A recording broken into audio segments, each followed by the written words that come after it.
Now, in order to get a fresh start on how to understand compositions, we're just going to start with a blank project here. And I'm going to take you through a couple of different ways we can create compositions inside of After Effects. Now, the first way is rather simple. All you have to do is go up under Composition and choose New Composition. In the Composition Settings dialog box, click on the preset pull down and you'll notice we have a whole bunch of resolutions that we could choose with different presets. The one I want you to choose is this HDV/HDTV 720-2997. Now the next set of options here allows you to go ahead and change whatever these presets are. So if I wanted to keep working at 16:9 but I wanted to say have width of 1600, I could do that. It will automatically change what I had imported as long as I have aspect ratio selected. I'm going to press escape since I don't want to do that. Let's go back up under Composition, New Composition, HDV/HDTV 728-2997.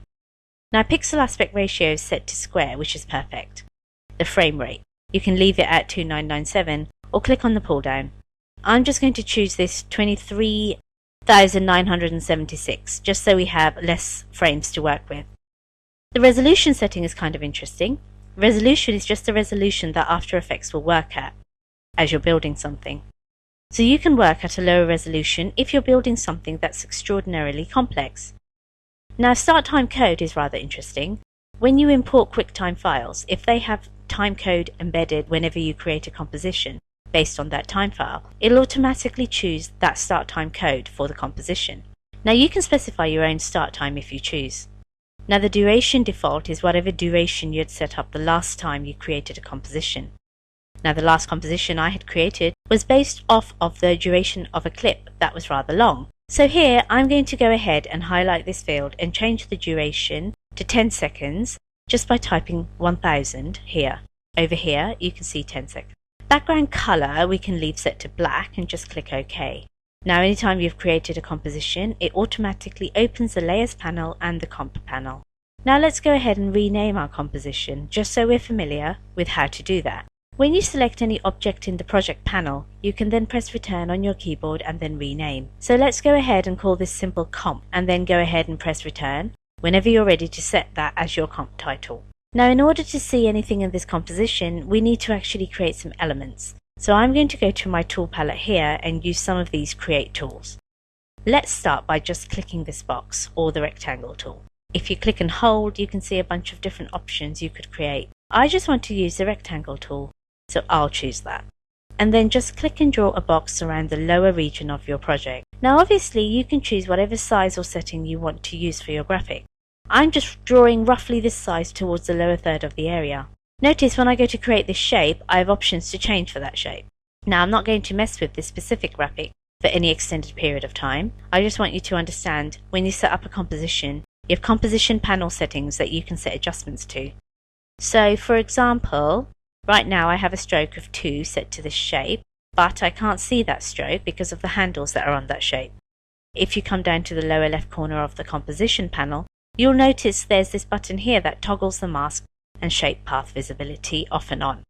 If I turn that off, now you can see that shape and I still have these control handles that would allow me to go ahead and change the size of this shape. Now just so I don't accidentally create another shape, I'm going to go back up over to my tool palette, just grab the selection tool.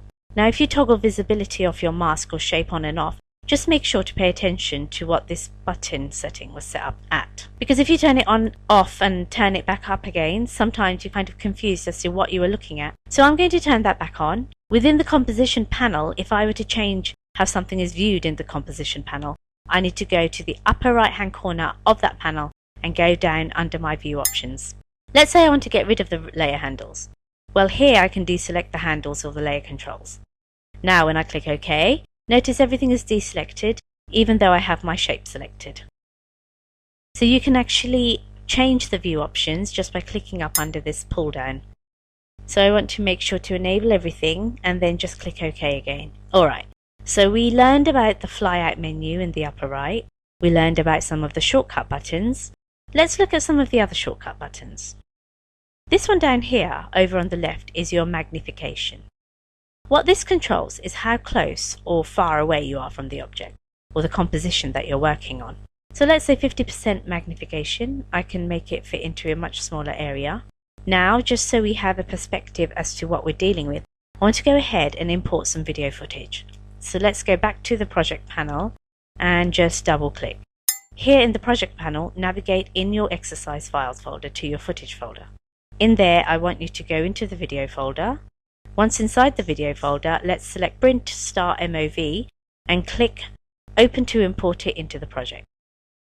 Now if I want to add this to my composition, I could just drag it and drop it right down into my comp. Now if I want to view a different part of that video file, I can just click and drag on that file to reposition where it starts in my composition.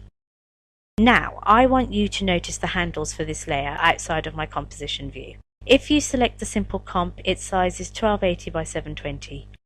But if I select my video file, its size is so it's larger. So if I just click on this layer, I can move it around and actually animate the video within my composition itself. This is one of the reasons that you may want to actually change in the magnification at different points. Now I'm going to switch it back up %. The next button over here just allows me to move to a specific point in time. This button takes a snapshot. So if I click, I can see exactly what that snapshot looks like at any given time. So let's say if I move further down the timeline, I want to compare our runner's positions. So let's move down to about seconds. Let's just see how far he's moved. If I click the next button here, it will show me my snapshot. So I have a reference for that change in the composition. This pull down will allow me to choose what channel I'm viewing, just like going to the channels panel inside of Photoshop. Now this next pull down will adjust the resolution along with the magnification. So if you have it set to auto, watch what happens. When I change my magnification to 50%, now my resolution is set to half. I generally recommend that you leave that resolution pull down set to auto. So I'll switch my magnification back to fit up to 100%. Now a lot of these other options depend on whether you're working in 2D or 3D. So I'm not going to jump into those. I want you to go to this box that looks like it has a lightning bolt in it. If you click and hold this, it will allow you to choose different resolutions to work in as you are scrubbing through your project. So for example, if I had 30 different layers in this project and they were all 3D layers, it would take a very long time to render. So when I was working, I may want to actually switch it into wireframe mode.